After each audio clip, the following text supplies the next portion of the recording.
In this video, we're going to talk about the Lago Open Road. This is a powder snowboard with a slight freestyle focus to it.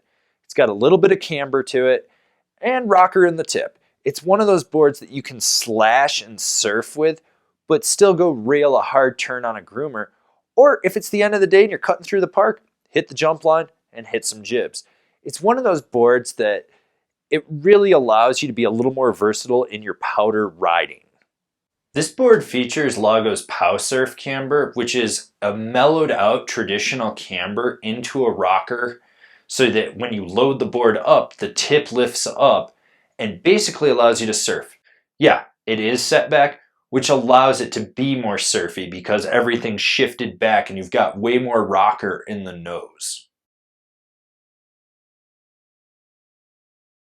The flex on the open road can only be described as uniform. It's equal from the tip to the tail, but overall, it's stiffer. It's probably on the low end of the spectrum for freeride powder oriented, or just past middle of the road for an all mountain flex. This is a board that's got a little flex out in the tips, and then it's stiff throughout the center, and there's a decent amount of torsional flex to really let you twist and do what you want.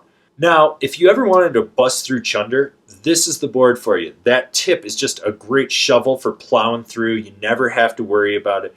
The only time I felt any chatter at all was high rates of speed and really bumped out sun-pocked snow. Just stuff that was like powder mounds that had been baking, and it was just skipping across the top. That was the only time I felt chatter. Otherwise, this board was very stable and very smooth. Whether you're being mellow or aggressive, this board has snap. It's a very easy to engage camber profile, and with the shape of the board, the width and everything, you've got this platform that just boosts. I mean, it just boosts. This is a very, very snappy board, but it's not aggressive to load up by the least. It's probably one of the more poppy boards in this field that I've ridden in a long time. The super blunt shape on this board gives it a spatula-like effect in fresh snow. You can really pow butter with this board, but there is rebound in it. You're going to feel it fight you a little bit, so you want to be more assertive. You really want to leverage your weight out over the flex point between the camber and rocker and just drive it right in. When you do, solid butter. When you don't, probably going to die. It's just, death. This board just gives you death. No, joking. Actually, when you don't, you're just going to notice that it's a little more sloppy. You probably hook. You might wash out. It's just one of those things that happens. So this is a board for someone that's very calculated and precise with their buttering.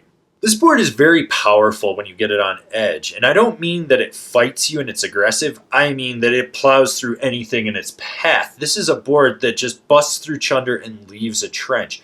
You get on edge and you can drive this board. You can just push all your weight into the middle of it and arc the crap out of this board.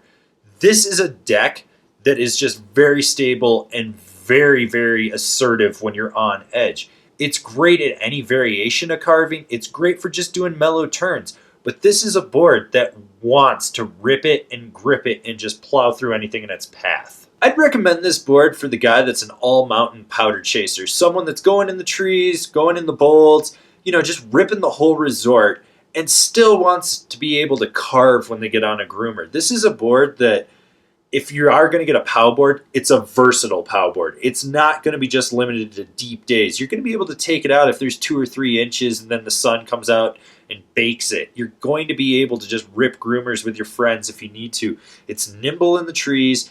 It's solid and wide open pow. It's just a great all-around board, and you should probably just buy like 5 of them. I'm just saying 5. Just buy 5 of them. Yeah. Here's some boards you could also be considering.